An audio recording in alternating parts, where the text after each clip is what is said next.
we're Hippocampus Distillery here in West Perth. We've been here for about 18 months now. All of us are ex Little Creatures basically.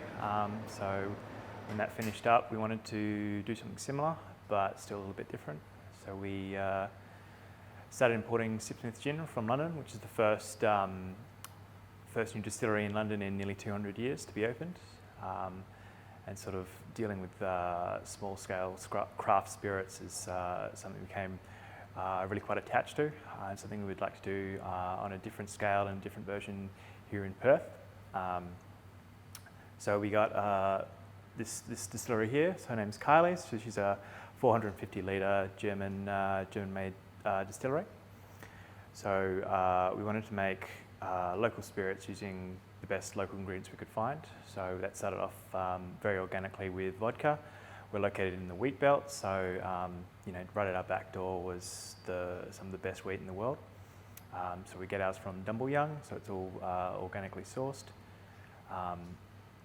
And so when you're doing distillation, you're getting the essence of something, the spirit, if you will. So when you use really high quality ingredients, it makes it quite easy to get a high quality output. So the wheat we use is really high in flavour, and that carries right through in the vodka. So it is clean, but unlike some other vodkas, it is got a really nice taste to it as well. So the vodka, was the first product we came out with, and then we've just released our gin, which is a very traditional sort of London dry style, which we use very heavy on the juniper and coriander characters, and everything else sort of plays a background note.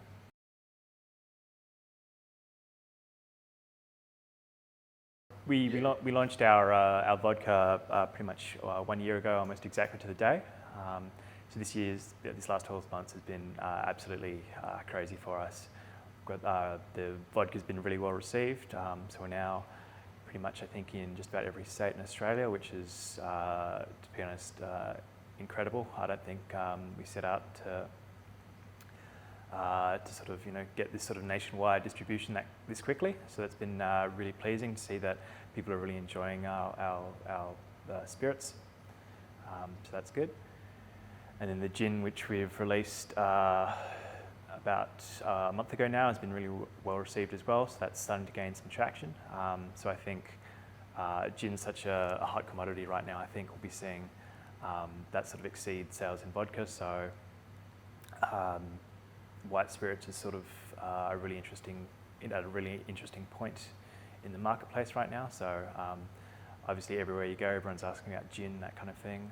Vodka's starting to come back again after a sort of not a dead period, but a very quiet period. Sort of, it seemed to be almost like a shameful drink. People drank a lot of it when they first started sort of going out to bars, very quickly came off it, and now they're sort of coming back to vodkas which are made with a bit more flavour, a bit more sort of skill and things like that.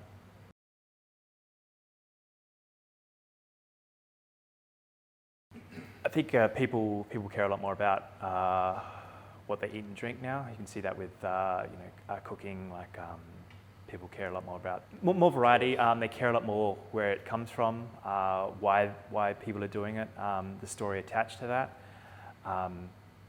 And we live in such a hot climate that while things like rum and whiskey still are well received, it's hard to drink a lot of those spirits when it's 40 degrees outside. That's why gin and vodka are very refreshing in something like a gin and tonic or a vodka cranberry or something like that. They're a lot easier to drink on a hot day, and that's good.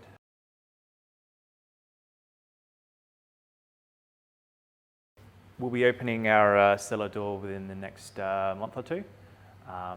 So we'll be here at 19 Gordon Street. You come in, try all our spirits, have a little bit of food, and then enjoy the space. You can meet Kylie.